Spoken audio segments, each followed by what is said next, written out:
Y comenzamos con la economía. Como habíamos prometido, el economista José Luis Esper está en nuestro móvil y ya le damos las muy buenas noches, doctor, aquí con Verónica Recia. ¿Cómo le va?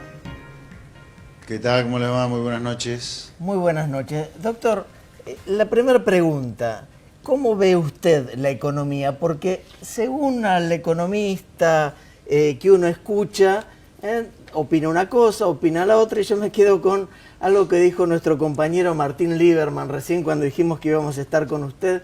Dice, muy bien, Esper, dice, es un economista que no se casa con nadie, dice lo que tiene que decir. Así que su opinión al día de hoy, la economía, ¿está mejor o está peor? Mire, yo creo que si uno mira la abrupta desaceleración que ha tenido la tasa de inflación, solamente mirando eso, la tasa de inflación, sin duda que la economía está mucho mejor. Pensemos que la inflación es el peor impuesto que hay para los pobres. La inflación es una fábrica de pobres, diría yo. Así que baje la tasa de inflación me parece una excelente noticia. Pensemos que la inflación de la primera parte del año estaba en 4%, llegó a 6,5% en abril, y hoy estamos hablando de una inflación de, en principio, no más de 1,5% para el mes de septiembre, que va a publicar esta semana el INDEC. Así que esa me parece una muy buena noticia. La otra noticia es la actividad económica. Ahí las noticias no son buenas, pero esto no tiene nada que ver con cómo el gobierno ha encarado la lucha contra la inflación. No es que hay baja inflación porque hay recesión. Eso es una cosa que no tiene nada que ver. Es absurdo razonar así, está mal. Pero hay recesión, y la recesión hasta ahora, en los últimos meses, le diría julio, agosto, septiembre, el famoso segundo semestre ha aflojado muy poquito, muy poquito. Así que todavía la economía está abajo del año pasado y no está claro que haya dejado de caer muy fuerte. Un poquito menos sí, pero me parece que la recuperación todavía, si la vemos, la vamos a ver durante el año 2017. Ahora, y por otro lado, el tercer punto, y con esto cierro mi primer comentario, en cuanto al empleo, le diría, hemos tenido la mala noticia que la economía ha destruido empleo en la primera parte del año, y en estos 3 meses que han transcurrido del segundo semestre, julio, agosto, septiembre, la destrucción ha sido muy inferior a la primera parte del año, pero todavía ha seguido habiendo alguna destrucción de empleo privado. Así que diría, redondeando, buena noticia por el lado de inflación. En cuanto a la actividad del empleo, todavía no tenemos muy buenas noticias. Diría, algo la recesión y la destrucción de empleo aflojado. Bueno, es interesante lo que marca Esper respecto del desempleo, ¿no? Porque mire usted, estábamos leyendo hoy, la empresa Arcor, una multinacional que tiene sedes en distintos países en Latinoamérica, cerca de más de 21.000 personas como empleados, va a adelantar las vacaciones de 400 empleados a propósito de que está sobreestoqueada, porque no tiene ventas. Por la baja del consumo. ¿Y cómo hacen estas empresas? Arcor tiene una espalda gigante, digamos, para afrontar este tipo de recesión. Pero ¿qué pasa con las pequeñas y medianas empresas que, además de la recesión, tienen una presión fiscal que es imposible de soportar para cualquier empresa? ¿Por qué en la Argentina la presión fiscal para los empresarios es tan alta? Bueno, dos cosas. Aquellos que querían tanto gradualismo versus shock cuando se discutía qué hacer hacia fines del año pasado, bueno, acá tienen lo que es el gradualismo. El gradualismo es eso, es sufrir, sufrir y sufrir, y la luz al final del túnel, si se ve después de mucho sufrimiento. Así que esto es gradualismo. Los que querían gradualismo acá lo tienen. Y sobre la presión fiscal, miren, la presión fiscal es absurda, es ridículamente alta, salvaje diría, para todos los que estamos en blanco, no solo para las empresas, sino para el monotributista, el empleado, el autónomo. Bueno, directamente es exprimido a impuestos por parte del gobierno, del Estado en general. Pero bueno, tampoco acá la solución es gratis. Apenas uno quiere tocar un empleo público, le salta a lo yugular gran parte de la sociedad. La única manera de bajar la presión impositiva es bajar el gasto público. Ahora, nadie le quiere poner el cascabel al gato acá de la baja de gasto público. Así que ninguna de las cosas son fáciles en economía. El gradualismo, cuando estuvimos a punto de una crisis como la que estuvimos a fines del año pasado, es esto. Y para bajar la presión impositiva hay que bajar el gasto público, y eso implica costos políticos y sociales que esta sociedad todavía no está dispuesta a pagar. Sí. Esta sociedad está media loca, ¿no? No tiene ningún problema en que haya 80.000 puestos de trabajo privado menos, pero el sector público no para de crecer. Recién usted hablaba de gradualismo, ¿no? Cuando Verónica justamente introducía el tema con las 400 suspensiones, adelantamiento de vacaciones de Arcor. Sin embargo, escuchando, por ejemplo, al ex candidato presidencial, Daniel Scioli, dice todo lo contrario, que él hubiese aplicado gradualismo y no este shock que ha realizado el equipo económico de Mauricio Macri. ¿En qué quedamos? ¿Esto es gradualismo o fue O de no. golpe o no? ¿Vale algo la palabra de una persona como Scioli que ha fundido, destruido, literalmente la ha destruido a la provincia de Buenos Aires, ha permitido el ingreso al narcotráfico como lo ha permitido, está bien, la pero- delincuencia como lo ha permitido? Pero si quiere... ¿Qué vamos a creer en la está bien, palabra de una persona que ha hecho eso? lo está Eso es político, personific- eso es demagogia. Está bien, lo está personificando, está bien, yo lo nombré a Daniel Scioli y usted lo personifica en él, pero por ejemplo, el tarifazo, o al menos la Bueno, primera si usted idea me de... nombra a Scioli, yo le voy a hablar de Scioli. ¿de quién tiene le voy a hablar? razón. La primera idea del tarifazo, digamos, no era gradual, fue con todo. El tarifazo fue recontra gradual. Recontra gradual. Mire, ¿sabe cuánto subieron los precios en los últimos 15 años? Se multiplicaron por 15 los precios en los últimos 15 años. ¿Sabe cuánto subieron los salarios en los últimos 15 años? Se multiplicaron por 18 veces. El dólar por 15 veces. Las tarifas se multiplicaron por 3, por 4. Eso Claro. es recontra gradual. Pero usted también debe entender que aplicar un 500% de aumento, 800 de aumento en las En tarifas... todos los impuestos, además, ¿no? Y a la otros vez. impuestos, cuando los sueldos no aumentaron tanto en este periodo, bueno, ahí se Sí. descompaginan las cosas. Que ya venían Sí, mal. bueno, porque lo ya que venían venía mal. descampejenado ya era antes también. Los 12 años kirchneristas fueron una mentira absoluta. ¿Usted cree que la mentira kirchnerista fue solamente la mentira del INDEC? ¿O el relato de los mejores 10 años de la historia argentina? Eso no fue solo la mentira. La mentira fue lo que también se le vendió a la gente. Los salarios reales crecieron más de lo que la economía podía dar, pero sin duda. Entonces usted está teniendo este año una caída de los salarios reales. Entonces, ¿dónde nos situamos? ¿Macri es un perverso o los 12 años kirchneristas fueron una mentira? Y yo le diría que estamos mucho más cerca de ver o de pensar aquello que miramos a la economía con seriedad, profesionalismo y sin toda la porquería de la política. Sí. Los 12 años kirchneristas no fueron solamente una mentira por cómo se mintió desde el INDEC. Lo que nos hicieron creer en los 12 años kirchneristas fue mentira. Inclusive tanta mejora en los salarios reales como tuvimos.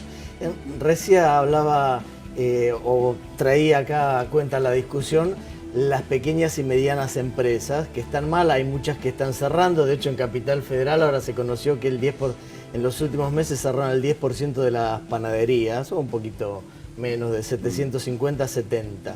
¿Eso cómo se recupera? Mire, para la pyme el problema es el mismo problema que para el ciudadano de a pie, que toma el colectivo todos los días para ir a trabajar, el que se cuelga del tren, de un subte. En Argentina usted tiene una presión impositiva absolutamente salvaje para mantener al negocio de la política, no solo el robo, sino el populismo, el clientelismo, el amiguismo. Y mientras la sociedad no reaccione frente a eso, va a ser difícil que a la pyme le vaya bien o a la gente le vaya bien, la gente de a pie, la gente común. Acá, mientras no bajemos el gasto público a niveles pagables y además Sí. lo que quede pequeño vuelva a la gente bajo la forma de algún bien público, vamos a vivir discutiendo estas cosas, chicos. Esto no tiene solución sin una sociedad que ponga el grito en el cielo por ejemplo, cuando uno ve los subsidios que sigue entregando este gobierno, cuando uno ve el 1.400.000 empleados públicos que el presidente informa que le sobran pero no hace nada. Mire, todo eso cuesta plata. No hay que olvidarse que para el político el gasto público es un negocio.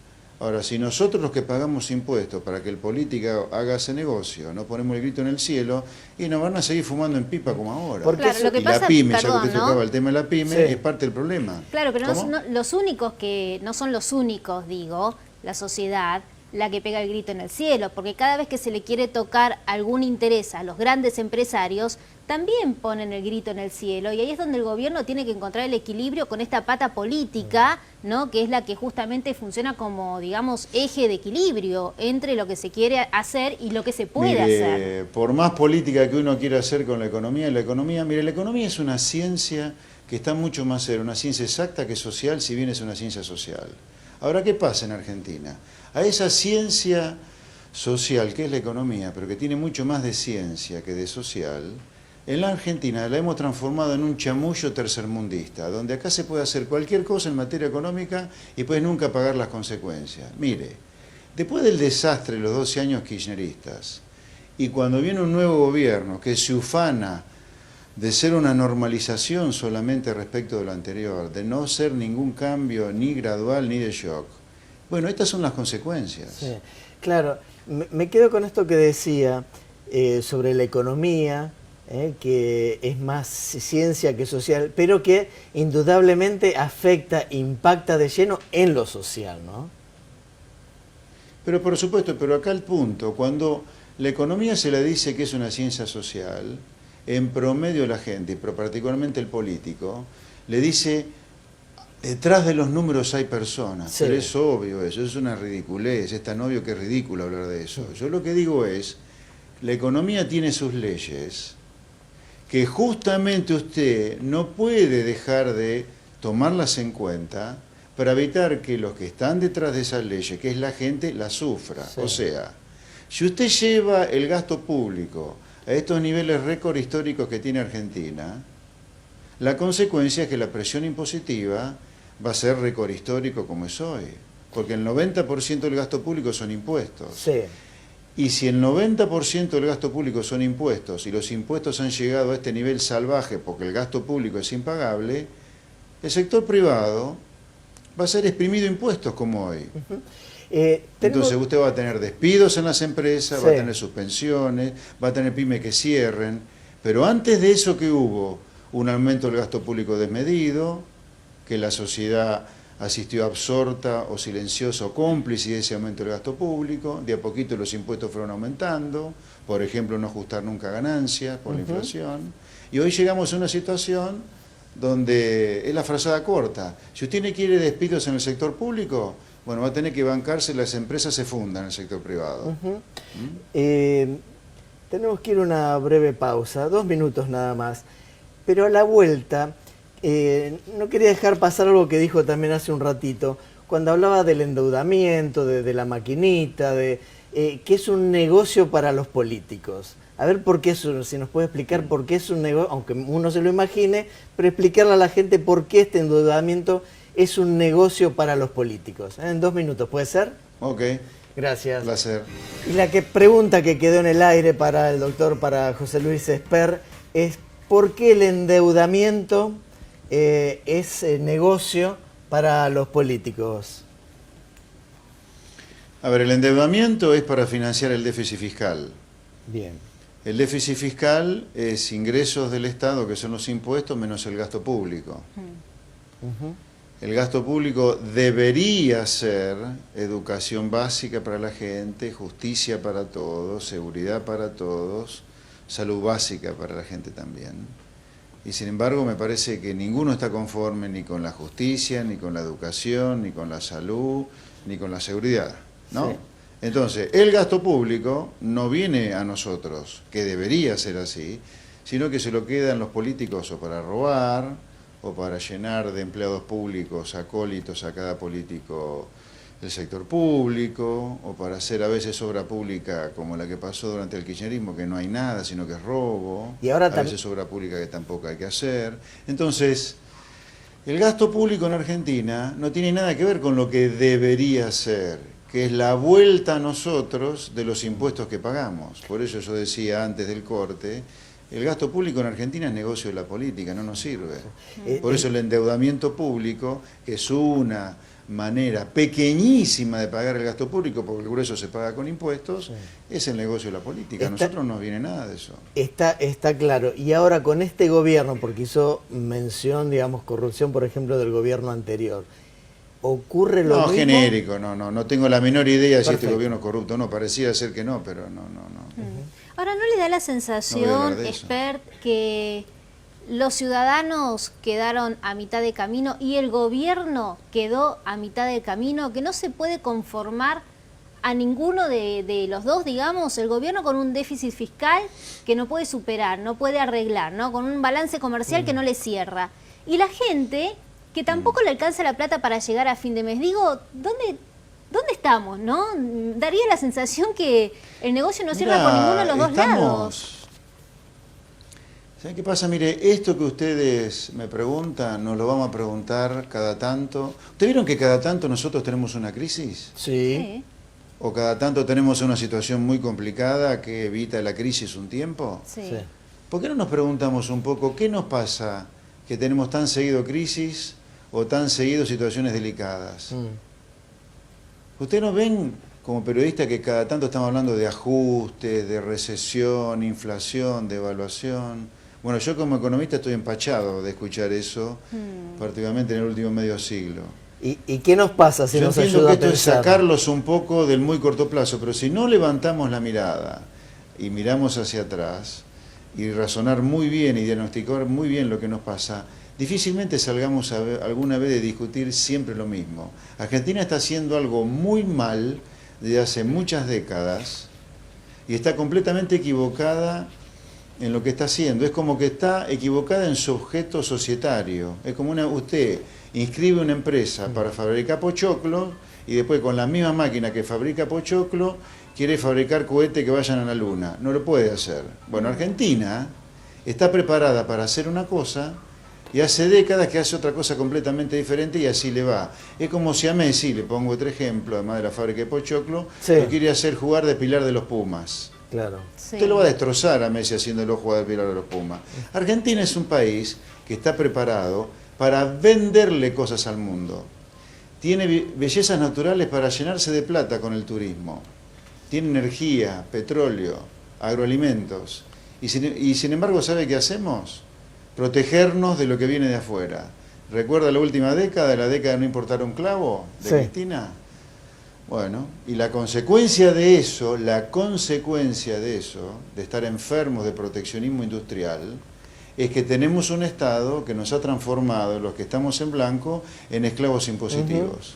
Entonces, Pero mientras no se Argentina no puede se dé proteger cuenta la industria que tiene que y a la dinamitar el vez- proteccionismo industrial y dinamitar este Estado presente, Argentina, cada tanto va a discutir lo que estamos discutiendo, chicos. Pero no hay espera, ¿por solución qué no se dentro del llega a un sistema este. equilibrio? ¿No se puede proteger la industria y a la vez dejar abiertas las importaciones para que acá podamos producir bienes que puedan ser exportables? ¿Por qué no se llega a un equilibrio? ¿Por qué tiene que ser blanco o negro?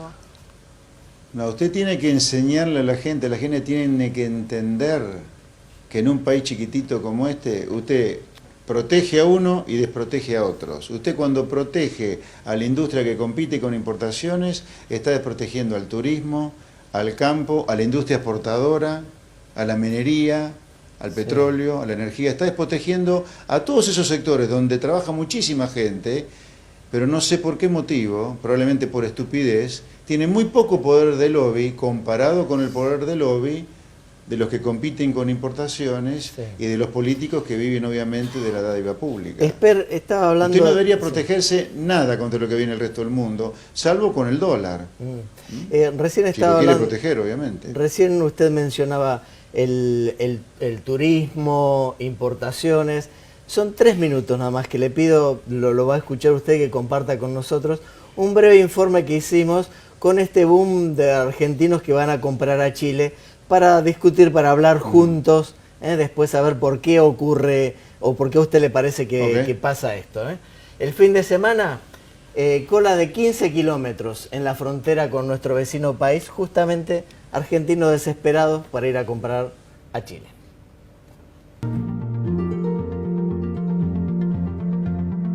El boom por los precios baratos en ropa e indumentaria en Chile provocó este fin de semana que se registrasen grandes demoras para cruzar al país vecino, por el paso de los Libertadores, donde hubo hasta 15 kilómetros de cola. ¿Llegan muchos argentinos aquí a Chile a hacer compras? Sí, amigo, la verdad que durante todo el año. Han venido hartos turistas argentinos. Algo me comentó una turista argentina hace poco, que era más conveniente cambiar neumáticos acá porque allá en Argentina eran muy caros. Y acá es más barato, acá en Santiago. Claro, cruzan para cambiar los neumáticos. Así es, sí. Así, los automovilistas que partieron durante la madrugada del sábado se encontraron con una espera superior a las 8 horas para cruzar hacia el país vecino. Mejor suerte tuvieron quienes eligieron viajar en micro, ya que la demora fue menor. ¿De dónde sos? De Buenos Aires. ¿De dónde son? Córdoba. ¿Cómo encontraste los precios de aparatos electrónicos aquí en Chile? Y casi la mitad que Argentina. ¿Tanto? Sí. Según informaron desde Migraciones, hasta el viernes a las 12 de la noche pasaron 7.600 personas y el sábado hasta las 18:30 salieron 6.500 personas, mientras que ingresaron 6.000. Se calcula que unas 15.000 personas fueron de tour y volvieron. ¿Y qué están haciendo aquí en los malls de Chile? Vinimos a pasear con 2 familias más, nuestra familia y otra familia más de compras. ¿Y cómo les resultan los precios comparado a los de Córdoba o a los de Buenos Aires o los de Argentina? Y mínimo 50% menos. Y encima los descuentos y la tarjeta del shopping, viste que te hacen 10-20% de descuento. Sí, ni hablar de los outlets, digamos. Eso ya estamos hablando de 70% menos en todos los precios, digamos. Claro. Los outlets están más afuera de la ciudad. Sí, sí, en la periferia, pero están bárbaros también. Tienen la fisonomía parecida a esto, todo, así que... Llama la atención el tema de sábanas, ropa así para niños, o sea, eso está debajo del 50%, más del 50%, 60-70%, mucho más barato. En calzado hay diferencia, pero depende, las primeras marcas siempre no hay diferencia, pero no tanta, no un 50, hay menos del 50. Pero sí se nota igual la diferencia. El atraso cambiario posiblemente favorezca también este boom en Chile, ¿no? Sí, la verdad que, la relación es muy favorable para venir acá, digamos. ¿De dónde son ustedes? De Capital Federal, de Villa Lugano. ¿Y por qué están visitando los malls o estos centros de compra chilenos? Sí, porque es mucho más barato que lo que nos resulta a nosotros en Capital Federal y la verdad que hay mucha diferencia. Hemos conseguido ropa de marca por, no sé, 2 pares de zapatillas Puma por 800 pesos, último modelo, por ejemplo. Y allá en Argentina no bajan de 1.200 pesos. ¿Y la ropa también? Sí, lo que es ropa, no sé, remeras, bueno, una remera de marca te sale 120 pesos, que allá te puede salir 300 para arriba. Menos de la mitad de precio, por así decirlo. En lo que va de 2016, la AFIP recaudó más de 60 millones de pesos por el pago de exceso de franquicia por parte de los viajeros. En todo 2015, lo recaudado no alcanzó los 40 millones de pesos. ¿Hace cuánto estás en esta casa de deportes? Llevamos 1 año y 2 meses. Hicimos la apertura el año pasado. Muchos argentinos vienen a comprar. Yo diría que más del 50% de nuestro público son argentinos. Es porque les conviene el cambio. El cambio sí, siempre nos comentan que acá es mucho más barato que comprar allá en Argentina. Por ejemplo, estaba viendo zapatillas Adidas que allí en Buenos Aires no bajan de 2.000 pesos. Aquí están a 29.000 pesos chilenos. ¿Cómo se convierten a pesos argentinos? Nosotros por lo general el peso chileno lo dividimos en dólares, que está a 700 pesos y después se multiplica por 15, que es como el valor más asociado a los pesos argentinos. ¿Y eso qué valor daría? Te hago la conversión, ya. Mira, quedaría 29.990, se divide por 700 y se multiplica por 15, son 642 pesos argentinos. Cada pasajero tiene hasta $150 de franquicia y los menores de 16 años, $75. En caso de grupo familiar directo, pueden sumarse los montos. Una familia tipo de 4 integrantes puede ingresar sin pagar impuestos hasta $450. Muchos argentinos vienen a comprar aquí a Chile. Sí, muchos argentinos vienen acá. Además, esto es una tienda que nuestro 60-70% del público es argentino. Claro. Muchas tarjetas ya nos manejamos muy bien hasta con el cambio de precio. ¿Por qué le resulta al argentino tan económico? Porque casi el 50% en algunas consolas o en juegos. Bueno, la gran diferencia es la tasa de internación que tienen ellos es bastante alta. ¿Y la Play 4 qué precio tiene? Mira, la Play 4 en este momento, la versión más económica está en 360.000 pesos y viene con 2 controles y un juego. Para nosotros es económico, para ellos es más económico, dicen que nos sale casi el doble, 700.000 pesos le sale una Play 4 allá. Lo cierto es que el aluvión de compras a Chile impacta en el comercio local. La Federación Económica de Mendoza confirmó el pésimo momento del comercio, con una caída en septiembre del 8,24% con respecto a igual mes del año pasado. Bueno, José Luis, su opinión y un poco el resumen de su óptica de aquí al 2017. Bueno, respecto de lo de recién, yo le decía antes que usted es falso que pueda proteger a todo el mundo en la economía. Si usted protege a algunos, textiles, electrodomésticos, electrónicos, como pasó en la última década, calzado, del no importar un clavo, usted por definición automáticamente está desprotegiendo al agro, a la industria exportadora, al turismo, la energía y el petróleo. Automáticamente los desprotege. ¿Por qué? Porque tienen que pagar todo más caro también. Ahora, a la larga, el dólar barato que genera la protección esa de la cual tanto se ufanaba Cristina, por ejemplo, de no importar un clavo, termina siendo el huevo de la serpiente para el sector protegido, porque ahora, por culpa del dólar caro, que a su vez es culpa de aquel proteccionismo de la última década, del no importar un clavo, esos sectores también sufren la competencia importada con este dólar barato. O sea, esto que ustedes mostraban recién ocurre por el dólar barato, y el dólar barato ocurre, en parte, por el proteccionismo industrial previo, además de la política fiscal que se ha seguido. Así que, a la larga, el proteccionismo termina siendo un problema para los sectores protegidos también. Y siempre en el corto, en el mediano y en el largo plazo, para todos los sectores que están en condiciones de exportarle al mundo, que es la única chance que tiene Argentina de dejar de ser un país decadente. Ahora, yendo al corto plazo, para cerrar, mire, el 2017 va a tener una inflación que va a ser claramente inferior a la de este año. Este año vamos a cerrar con una inflación que estará entre 37 y 40% dependiendo del índice que uno tome. El año que viene la tasa de inflación va a estar como mínimo 10 puntos abajo de la tasa de inflación de este año. No creo que se llegue a la tasa de inflación de 12 a 17% que el gobierno piensa, salvo que esté dispuesto a tener otro año recesivo o con estancamiento el año que viene, pero no creo porque va a ser un año electoral. Y en cuanto al crecimiento económico, creo que vamos a tener en el escenario más probable, no es certeza absoluta que tenga, pero el escenario más probable que nosotros estamos manejando en mi estudio es un escenario de alguna pequeña y suave recuperación de la economía, muy suave, que no sé si le va a cambiar el perímetro electoral del gobierno de Macri, ¿no? Interesante esa última frase. Muchísimas gracias. Bueno, muchas gracias. No, digo, me parece que Macri, con un impresentable como Cristina Kirchner dando vuelta por todos los canales, si no la quieren meter presa y la quieren usar para juntar votos, eso ya le asegura un piso de voto importante. La economía no le va a mover demasiado el perímetro, le va a mover un poquito respecto de ahora, pero en términos relativos respecto a una situación que se pensaba inicialmente, no le va a cambiar demasiado. Sí la parte política, creo yo. Gracias, Esper, y nuestros televidentes siempre agradecidos cada vez que ustedes están claros. Gracias, muy buenas noches. Por nada, buenas noches.